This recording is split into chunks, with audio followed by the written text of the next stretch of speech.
Okay mga boss, may nagtanong sa atin tungkol dyan sa capacitor. Yan, yung capacitor. Ayusin natin pang thumbnail.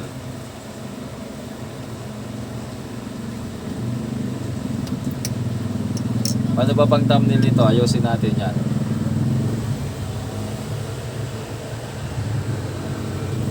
Labo pa yan.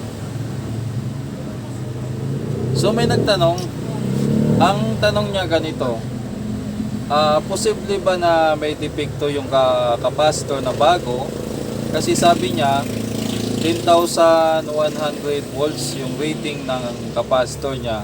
Sinukat niya naman yung nasa 80 plus volts lang yung yung VDC, yung volts DC ng supply. So hindi pa siya umaabot sa threshold niya na 100 volts, pero sabi niya, months lang daw ang tinatagal, lumulobo na kung tama. Ilagay natin dyan sa screen yung katanungan ng mahirap kasi basahin yung ano ba naman yung pangalan na yan. So ganun, actually mga boss, ako naka-encounter na rin ng ganong capacitor, lalo na sa kulay brown. Hindi ko lang hindi ko lang sure kung lahat ng kulay brown.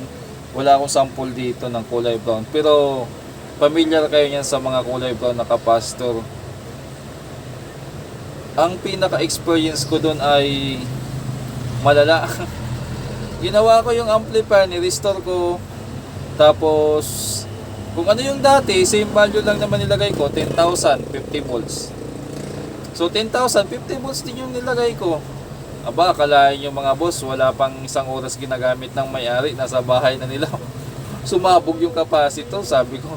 Hiyang-hiya ako sa may-ari, sabi ko, sige kuya, pasensya na sa abala, ibalik mo na lang dito, gagawin ko iyan, wala kayong babayaran, pati yung capacitor na So nabakyaban tayo dahil sa capacitor. Until nang mangyari yon, hindi na ako umulit sa ganong capacitor. Hindi ko lang maalala yung brand, pero kulay brown yung Ngayon, sumusubok ako dito sa kulay golden yellow na Broadway.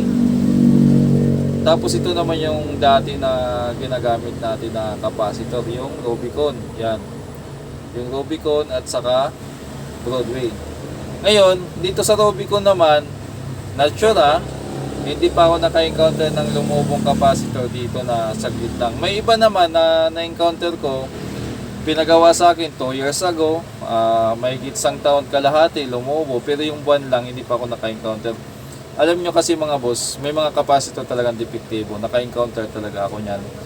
Yung bagong bili mo lang, pag hinawakan mo, alam mo yung parang anggaan, halos walang laman.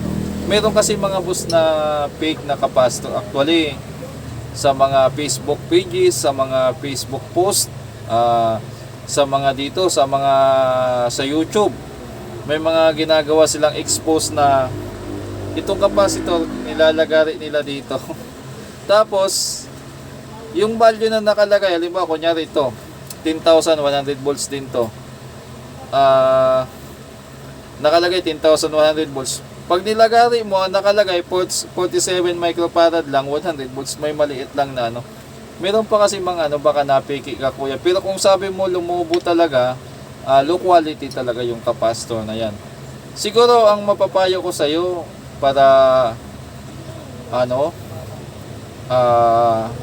hindi ka na mag-alala na baka lumubo, try mo ibang brand, o kaya bumili ka talaga ng mga branded na capacitor. Halimbawa, bumili ka ng Nichicon, Rubicon, o kaya ano pa bang may papayo nyo sa mga magko-comment. Medyo na mental block ako, hindi ko maalala yung ibang brand ng may Nippon pala na capacitor, Nichicon, Rubicon.